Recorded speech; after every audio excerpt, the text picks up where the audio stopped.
Hello friends, क्या आप जानते हैं आंवला नवमी कब मनाई जाती है?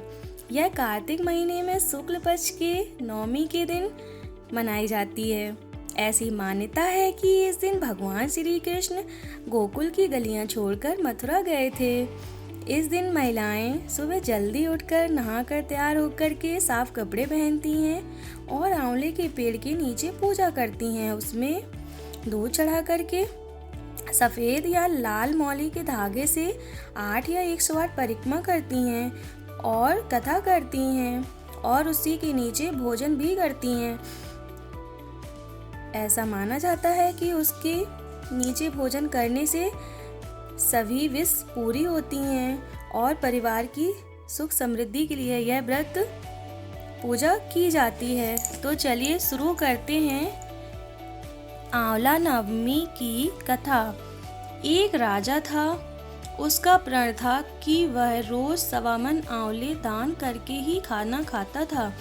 इससे उसका नाम आंवल्या राजा पड़ गया। एक दिन उसके बहू बेटे ने सोचा कि राजा इतने सारे आंवले रोजाना दान करते हैं, इस प्रकार तो एक दिन सारा खजाना खाली हो जाएगा। इसलिए बेटे ने राजा से कहा कि उसे इस तरह दान देना बंद कर देना चाहिए। बेटे की बात सुनकर राजा को बड़ा दुख हुआ और राजा रानी महल छोड़कर बियावान जंगल में जाकर बैठ गए। राजा रानी आंवला दान नहीं कर पाए और प्रण के कारण कुछ खाया नहीं। जब भूखे प्यासे 7 दिन हो गए तब भगवान ने सोचा कि यदि मैंने इसका प्रण नहीं रखा और इसका सत नहीं रखा तो इसका विश्वास चला जाएगा।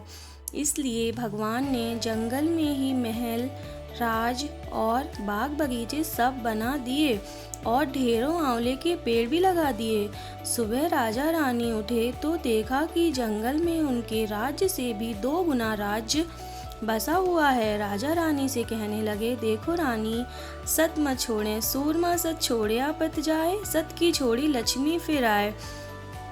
कि अगर हम सत्य ना छोड़ें तो हमारी लक्ष्मी फिर से वापस हमें मिल जाती है।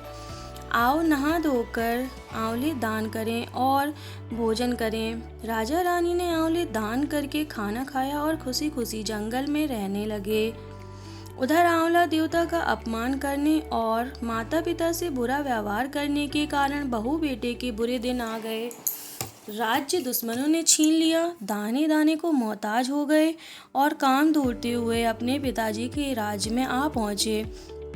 उनके हालात इतने बिगड़े हुए थे कि पिता ने उन्हें बिना पहचाने ही काम पर रख लिया। बेटे बहू सोच भी नहीं सकते थे कि उनके माता पिता इतने बड़े राज्य के मालिक हो सकते हैं, सो उन्होंने भी अपने माता पिता को नहीं पहचाना।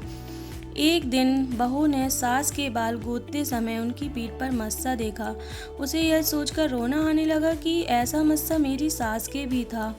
हमने ये सोचकर उन्हें आंवले दान करने से रोका कि हमारा धन नष्ट हो जाएगा।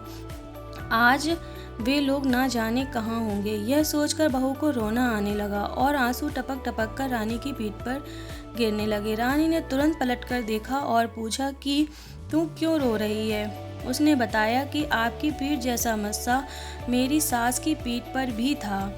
हमने उन्हें आंवले दान करने से मना कर दिया था, इसीलिए वे घर छोड़कर कहीं चले गए।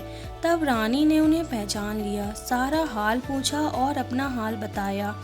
अपने बेटे बहू को समझाया कि दान करने से धन कम नहीं होता है बल्कि बढ़ता है। बेटे बहू भी अब सुख से राजा रानी के साथ रहने लगे। हे भगवान, जैसा राजा रानी का सत रखा वैसे ही आप सबका रखना। कहते सुनते सारे परिवार का सुख रखना। बोलो विष्णु भगवान की जय। तो जैसे राजा के घर में सब कुछ सही हो गया, ऐसे ही हम सबके घर में भी सही हो, ऐसी मैं भगवान शिव जी से प्रार्थना करती हूँ। यही कामना करती हूँ कि आपके घर में भी सुख समृद्धि रहे। तो आपको मेरी आज की वीडियो कैसी लगी मुझे कमेंट बॉक्स में ज़रूर बताइएगा फ्रेंड्स। अगर अच्छी लगी तो लाइक करिएगा, सब्सक्राइब करिएगा। Thanks for watching. मिलते हैं नेक्स्ट वीडियो।